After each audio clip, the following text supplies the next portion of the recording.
আসসালামু আলাইকুম সম্মানিত দর্শক বন্ধুগণ, আমি এই মুহূর্তে আছি বাংলাদেশের ময়মনসিংহ জেলার হালুয়াঘাট উপজেলার একটা বানাই চিরিঙ্গি এলাকার পাশে একটা গারো পাহাড়ি এলাকা। আমার পিছনে দেখতে পাচ্ছেন বিস্তীর্ণ গারো পাহাড় সম্বলিত এলাকা।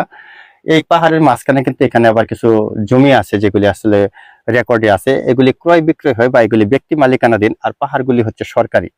তো এখানে আমি বেশ কয়েকবার এসেছি, যতবার এসেছি এই কাকার সাথে আমার দেখা হয়েছে, কারণ কাকার বাসাটা কিন্তু এই পাহাড়ি এলাকায় ঢুকার ঠিক মাঝ পথে, যেখানে পাহাড় শুরু হয়েছে এখানে কাকার বাড়িটা। তো এখানে কাকা প্রায় সময় গরু চড়িয়ে থাকে, কৃষি কাজ করে থাকে, বিভিন্ন কাজের জন্য কাকার সাথে আমার দেখা সাক্ষাৎ হয়ে থাকে। তো আমি আপনাদেরকে বারবার চেষ্টা করি যে ময়মনসিংহ এলাকা সহ বিভিন্ন এলাকার প্রাকৃতিক সৌন্দর্য, পাহাড়ি এলাকা, কৃষি পণ্য, তারপরে পুরনো রাজবাড়ি, জমিদার বাড়ি ইত্যাদি নিয়ে ভিডিও ধারণ করে আপনাদেরকে উপহার দিয়ে থাকি। তার ধারাবাহিকতায় আজকে আমি এই এলাকায় আবারও চলে এসেছি। এখানে আসার পরে কাকার সাথে দেখা হয়েছে। তো কাকার সাথে আমি এই এলাকা সম্পর্কে দুই একটি কথা জানতে চেষ্টা করব। কাকা আসসালামু আলাইকুম। ওয়ালাইকুম আসসালাম। কাকা আপনি ভালো আছেন? ভালোই। কাকা আপনার বাড়িটা তো এই কাছেই, তাই না? কাছে। আমি ওই যে বাড়িতে গত বছর বাইক রেখে আসছিলাম, ওই বাড়িটাই তো আপনার জি জামাই সহ আসেন। এই বাড়িটাই। তো এখানে হাতির আক্রমণের কথা শুনেছি। হাতির আক্রমণের দুই একটি কথা যদি আমাদেরকে বর্ণনা করতেন দর্শকদের উদ্দেশ্যে, তাহলে আমরা একটু শুনতাম। মানে হাতি তো রাত্রে বেলা আসে, রাত্রেবেলা রাত্রে বেলা আসে, হয়তো মানুষের বাড়ি ঘর ভাঙ্গে, মানুষও মারে, ধান খায়। মানে হাতির আক্রমণটা আপনাদের এলাকায় বেশি, আর হাতি আসার কোনো টাইম টেবল নাই, যে কোনো মুহূর্তে চলে আসতে পারে, যে কোনো মুহূর্তে আয়া পড়ে, মানুষও নিহত হয় হাতির আক্রমণে। তো আমি একটা জিনিস খেয়াল করলাম যে আমি এই যে সুউচ্চ পাহাড়ের উপরে উঠেছিলাম, এই পাহাড়ের চূড়ার উপরে দেখলাম হাতির লেদা বা বিষ্ঠা যেটাকে বলে বা গোবর। এই হাতি এত শক্তিশালী, আমাদের উঠতে বিশাল কষ্ট হয়ে গেছিল এই পাহাড়ের চূড়ায়। হাতি এটার উপরে উঠে যায়, হাতির কষ্ট হয় না, হাতির কষ্ট হয় না। আচ্ছা, এখানে যে আপনারা বসবাস করেন, এখানে কিছু সুবিধা এবং অসুবিধার কথা যদি তুলে ধরতেন তাহলে আমরা শুনতাম আর কি আপনার কাছ থেকে। সুবিধা অসুবিধার মানে আমরা ওখানে হাতির ইয়াটাই বেশি, আর নাহলে কোনো অসুবিধা নাই। মানে বন্য হাতির আক্রমণ, বন্য হাতির আক্রমণে আমরা একটু মানে অতিষ্ঠ আর কি। এটা কষ্ট। ফসলি জমিও নষ্ট করে, আবার আপনার মানুষও হত্যা করে, বাড়ি ঘরও নষ্ট করে। আমি তো দেখেছিলাম যে আপনার বাড়ির দেওয়ালের পিছনের অংশ হাতি ফেলে দিয়েছে। আমি রাত্রে ঘুমিয়ে আসছিলাম 11টার সময়, রাত্রে 11টার সময় হাতি গাহেরা এই আমার এই ঘর। যাক, আল্লাহ পাক আপনাকে মানে হায়াতে তৈয়বা দান করেছে, যার জন্য হয়তো বা আপনি কোনো আহত বা নিহত হন নাই। আল্লাহর কাছে হাজারো শুকরিয়া।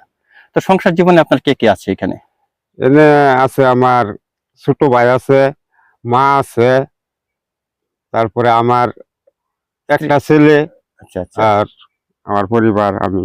আচ্ছা আচ্ছা। আপনি তো মোটামুটি কৃষি কাজ করে জীবন নির্বাহ করেন, কৃষি কাজ করে জীবিকা নির্বাহ করে থাকেন। কৃষি কাজ বলতে আপনার কতটুকু সম্পত্তি আছে এখানে চাষাবাদের?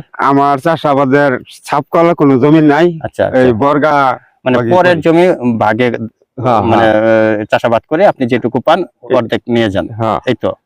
নিজে কেনার মতো এখন আল্লাহর রহমতে তৌফিক হয় নাই, হয়তো বা ভবিষ্যতে হতে পারে। দোয়া করে আল্লাহ পাক আপনাকে জমি কেনার মতো তৌফিক দান করুক। আরেকটা বিষয় হচ্ছে যে এখানে জমির দাম কিরকম?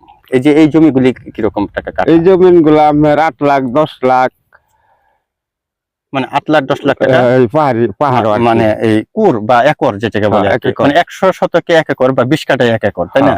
বা 1 কুর। তো এটা মোটামুটি মানে অল্প দামি আছে এখানে। আবার রাস্তার পাশে মনে হয় একটু বেশি। বেশি। ওই যে ছেলেটা দিতেছে পাশে, আমার ছেলে। ও আচ্ছা আচ্ছা আচ্ছা আচ্ছা। তো যাই হোক, এখানে আপনার কাছ থেকে অনেক কিছু তথ্য জানতে পারলাম। আর আমরা এই দিক দিয়ে বাংলাদেশের সীমানা কতটুকু আছে? আমি তো দেখতে পাচ্ছি যে টাওয়ারটা শুনেছি এটা নাকি ভারতের টাওয়ার। ভারতের টাওয়ার। তো আমরা এই যে কিনারটা লইতে পারি, কিনারটা লই গেলে দেখবেন ভারতের রাস্তা। আপনারা যে এখানে জমি চাষাবাদ করেন, এই চাষাবাদের জন্য কোনো ভারতীয় লোকের কোনো সমস্যা হয় না? না না, এগুলি মাটির নিচ থেকে পানি উত্তোলন করে আপনারা বৈশাখ মাসের জন্য ফসল করতেছেন। এবার তো আমার এই যে পাহাড় বন্যা ভাঙ্গা টাঙ্গা পড়ছে, যে মানে ঝর্ণা বন্ধ হয়ে গেছে, পানি নাই, নাহলে পানি থাকছে তো। ওইগুলো পানি কি ভারত থেকে পানি প্রবাহিত হয়ে আসে? এই সমস্ত ড্রেন দিয়ে পানি আসে? ও আচ্ছা আচ্ছা আচ্ছা আচ্ছা। তো যাক কাকা, আমাদের জন্য দোয়া করবেন। আমরা আপনাদের এলাকার সৌন্দর্যগুলি তুলে ধরতে চেষ্টা করি। প্রতি বছরই বা সময় পালি আমি এই এলাকায় চলে আসি। শুধু এই এলাকা না, বাংলাদেশে আনাচে কানাচে বিভিন্ন এলাকায় ঘুরে বেড়াই। তাদের সহজ সরল যে মানুষগুলি আছে তাদের জীবন ধারণ বা জীবিকা নির্বাহ বা তাদের জীবনযাপন সম্পর্কে কিছু তথ্য তুলে ধরি এই আমাদের ইউটিউব চ্যানেল গাগরা মিডিয়ার মাধ্যমে। দোয়া করবেন যেন গাগরা মিডিয়া আরো বহুদূর অগ্রসর হয়। আমরা নেক্সট আবারও আসবো। দোয়া করি ইনশাআল্লাহ। ভালো থাকবেন কাকা। আসসালামু আলাইকুম। ওয়ালাইকুম আসসালাম।